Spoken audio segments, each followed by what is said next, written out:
Yes, we are going to continue our chapter number 5, data handling.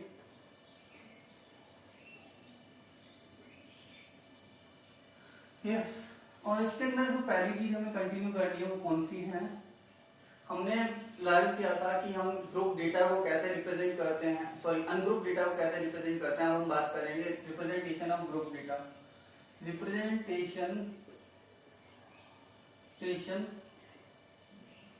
Of grouped data. ठीक है, इसके अंदर दो तरीके से रिप्रेजेंट दे रखा है हमें। One is that is one is histogram और histograph. Sometime they write histograph और समटाइम दे राइट हिस्टोग्राम। ठीक है, सेकंड रिप्रेजेंटेशन का तरीका है वो कौन सा है? Frequency polygon. दो ही है सिलेबस में, frequency polygon and histogram. Yes, तो दो चीजों के ऊपर हम फोकस करेंगे आज, हिस्टोग्राम और फ्रीक्वेंसी पॉलीगन। ये ध्यान रखने वाली बात है, दोनों को हम नॉर्मली रिप्रेजेंट करते हैं। इसके अंदर क्या होता है, हमें कंटिन्यूअस डेटा रिक्वायर्ड होता है, कंटिन्यूअस डेटा रिक्वायर्ड होता है, कंटिन्यूअस डेटा रिक्वायर्ड होता है, रिक्वायर्ड होता है। इसके अंदर हमें कंटिन्यूअस डेटा प्लस क्या रिक्वायर्ड होता है? ये तो कंटिन्यूअस डेटा रिक्वायर्ड होता है। इसके अंदर continuous data plus class mark required होता है। क्या रिक्वायर्ड होता है? क्लास मार्क रिक्वायर्ड होता है। ठीक है, फ्रीक्वेंसी पॉलीगन के लिए हमें कंटिन्यूअस डेटा चाहिए होता है और क्लास मार्क चाहिए होता है। मैंने कल उससे पहले वाले लेक्चर में बताया भी था कि कंटिन्यूअस डेटा को हम कैसे फाइंड आउट कर सकते हैं अगर कंटिन्यूअस हमें गिवन नहीं होता है तो। ठीक है, यानी कि डिसकंटिन्यूअस डेटा होता है और डिसकंटिन्यूअस डेटा के अंदर हम उसे कंटिन्यूअस डेटा को अंदर कैसे कन्वर्ट करेंगे वो मैंने बताया था। ठीक है, क्लास मार्क बता चुका हूँ, क्लास मार्क क्या होता है। ठीक है, एक बार दोबारा डिस्कस कर लेते हैं। क्लास मार्क क्या होता है? वो होता है lower limit plus upper limit divide by 2 होता है। ठीक है, और मैंने कंटिन्यूअस के लिए बताया था, कंटिन्यूअस के लिए क्या करना होता है, find out the value to change into convert into continuous, convert into continuous data. कैसे चेंज करेंगे?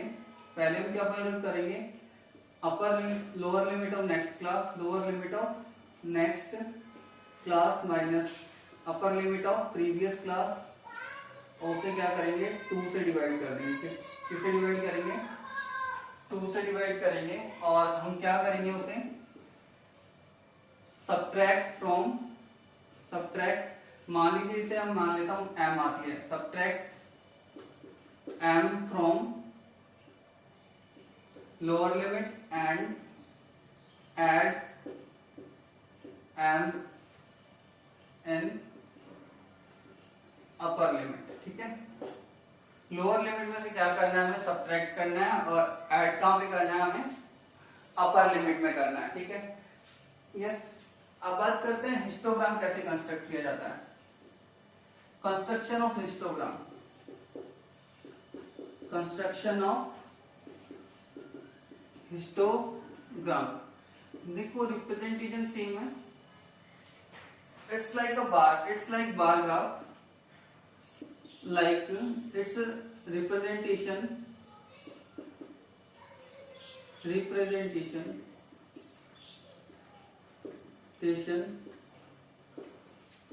is like bar graph, is like bar graph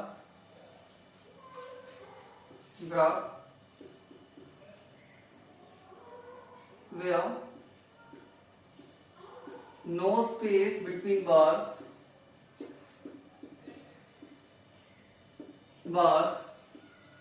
and width of bars can also vary। ठीक है, इसका जो रिप्रेजेंटेशन होता है वो bar graph के जैसा ही होता है, बार से रिप्रेजेंट किया जा सकता है जाता है, बट उसके अंदर जो स्पेस होता है बार के बीच में वो नहीं होता है। और दूसरी जो होती है विड्थ ऑफ बार्स होती है वो भी क्या कर सकती है, वेरी कर सकती है। ठीक है। और ये कंटिन्यूअस ग्रुप डेटा के रिप्रेजेंटेशन के लिए काम आता है। बार ग्राफ जो था वो अनग्रुप डेटा के लिए था और ये किसके लिए था, ग्रुप डेटा के लिए काम में आता है। ग्रुप डेटा वो भी कैसा होना चाहिए, कंटिन्यूअस डेटा के लिए यूज होता है ये, ठीक है। अब इसके अंदर एक और फॉर्मूला आता है कंस्ट्रक्शन ऑफ हिस्टोग्राम के लिए। कई बार क्या होता है कि if class width is not same for all class interval,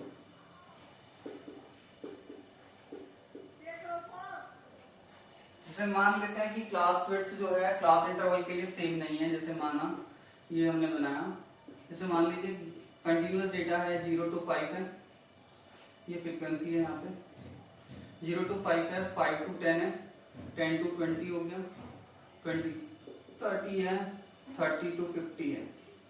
अगर हम यहाँ ध्यान से देखें तो जो क्लास विड्थ है यहाँ पे कितनी है 5 है, यहाँ पे कितनी है 5 है, बट यहाँ कितनी है 10 है, यहाँ कितनी है 10 है, यहाँ कितनी है 20 है।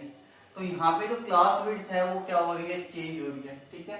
अगर मैं यहाँ क्लास विड्थ राइट करूँ इसकी तो कितनी हो जाएगी क्लास विड्थ, यहाँ 5, यहाँ 5, यहाँ 10, 10, ये 20। आप देख रहे हैं कि ये सारी जो है वो चेंज हो रही है, 5 सेम है फिर चेंज हो गई है।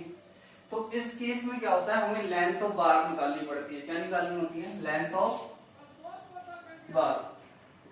लेंथ ऑफ बार कैसे निकालेंगे, लेंथ ऑफ बार निकालने का फॉर्मूला होता है लेंथ ऑफ बार जो होती है, क्योंकि लेंथ ऑफ बार किसको रिप्रेजेंट करती है, वैल्यू को रिप्रेजेंट करती है, ठीक है। लेंथ ऑफ बार किसको रिप्रेजेंट करती है, वैल्यू को। और तो लेंथ ऑफ बार इंपॉर्टेंट है, तो लेंथ ऑफ बार कैसे निकालेंगे, उसका एक फॉर्मूला है कि फ्रीक्वेंसी ऑफ क्लास इंटरवल, जो भी क्लास इंटरवल गिवन है उसकी frequency. Yes, now class width,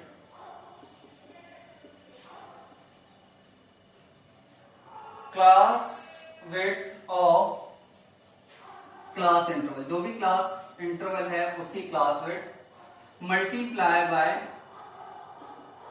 minimum class width, minimum class width, ये ध्यान रखनी है। तो मीन्स अगर कोई ऐसा केस आता है तो सबसे पहले हमें क्या फाइंड आउट करना होगा, क्लास विड्थ का भी एक कॉलम बनाना होगा, ठीक है। तो उसका फॉर्मूला क्या है, length of bar is equals to frequency of class interval upon class width of class interval multiply by minimum class width, ठीक है। Next continue. यस, और टेकन है एग्जांपल ऑफ दैट कि क्लास इंटरवल गिवन है, class interval के अंदर कोई भी वैल्यू दे सकता है, जैसे वेजेस हो गई या एजेस हो गई या जो भी है, मार्क्स हो गए। इस तरीके से हमें दो चीजें गिवन होती है क्वेश्चन के अंदर और हमें इसका क्या ड्रॉ करना है, हिस्टोग्राम ड्रॉ करना है। What you to draw here, histogram, ठीक है। तो इसको हिस्टोग्राम ड्रॉ करने के लिए हमें सबसे पहले क्या फाइंड आउट करना होगा, क्योंकि यहाँ देखेंगे हम क्लास विड्थ इक्वल नहीं है, तो सबसे पहले क्लास विड्थ फाइंड आउट कर लेते हैं। क्या फाइंड आउट करेंगे, क्लास विड्थ, वो कितनी हो जाएगी, यहाँ पे 5 हो जाएगी, यहाँ पे कितनी हो जाएगी 5, यहाँ कितनी हो जाएगी 10, यहाँ 10, यहाँ पे कितनी हो गई 20, ठीक है। अब इसके बाद फाइंड आउट क्या करना है हमें, क्लास विड्थ फाइंड आउट करने के बाद हमें क्या फाइंड आउट करनी है, length of bar find out करनी है, length of bar find out करनी है, ठीक है। Length of bar find out करने के लिए मैंने फॉर्मूला बताया था कि frequency upon class width multiply by minimum class width, ठीक है। तो ये कितनी हो जाएगी, यहाँ फाइंड आउट करेंगे तो यहाँ मैं कैलकुलेट कर लेता हूँ 5 into, sorry frequency 10 upon 5 into 5, minimum जो है वो यहाँ पे कितनी है, MCW जो है वो कितनी है, यहाँ पे मिनिमम क्लास विड्थ जो है वो यहाँ पे कितनी है 5 है, ठीक है। यहाँ से पता चल रहा है मिनिमम कितनी है 5 इंटू 5, ठीक है। तो कितनी हो गई 10 और यहाँ पे कितनी हो जाएगी 20 है, तो 20 का सेम रहेगा, ठीक है। और 40 है तो 40 अपॉन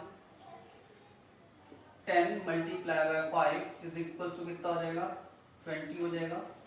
और यहाँ पे कितनी है 30 है, 30 अपॉन 10 मल्टीप्लाई बाय 5 ये कितना हो जाएगा 15। और ये कितनी जगह 10/20 मल्टीप्लाई बाय 5, तो ये कितना हो जाएगा 0.05 टू 2.5 कितनी हो जाएगी 2.5। Clear about it. Class weight कितनी हो जाएगी यहाँ पे 2.5 हो जाएगी। ठीक है, अब हमें क्या करना है कि सिर्फ हिस्टोग्राम ड्रॉ करना है। देखो अगर हमें सिर्फ ये दोनों चीजें गिवन है, हम इसी से भी हिस्टोग्राम ड्रॉ कर सकते थे अगर ये क्लास वेट क्या होती इक्वल होती, बट यहाँ क्लास वेट इक्वल नहीं थी तो हमने पहले क्लास वेट फाइंड आउट की, उसके बाद length of bar find out की। अब सेम है, लगभग सेम सा है, हम हिस्टोग्राम ड्रॉ कर सकते हैं। Yes, I think you all know that skip sign also मैंने बताया था टू स्किप द डेटा, ये स्किप साइन होता है, स्किप साइन और टू स्किप डेटा, ये यूज किसके लिए आता है, टू स्किप डेटा को स्किप करने के लिए काम आता है। मैंने यहाँ पे एक्सेस ले लिया y, ये कौन सा हमारा x है, ये हमारा o हो गया।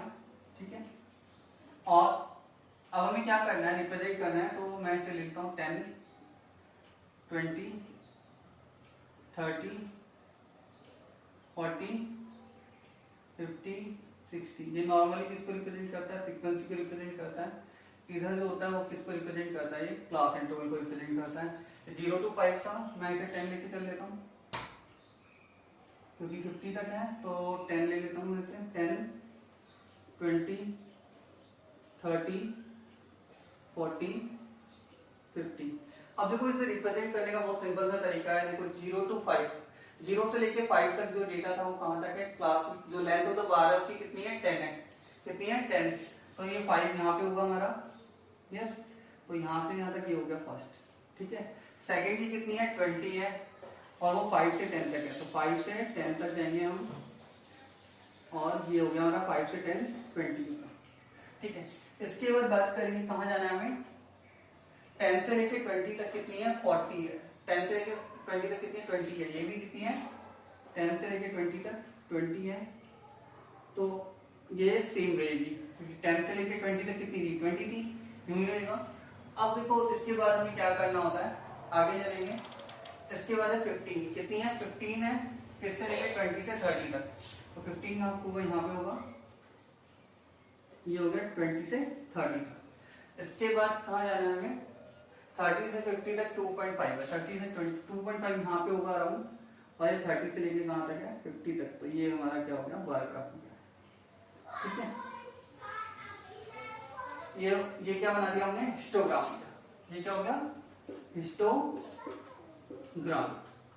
इजी था इसका रिप्रेजेंटेशन, बहुत इजी है, इतना टिपिकल नहीं है, जैसे हमें बार ग्राफ ड्रॉ करना था वैसा ही है, बट यहाँ पे जो डेटा होता है वो कैसा होता है कंटिन्यूअस होता है, और विड्थ जो होती है आपने देखा होगा चेंज हो रही है।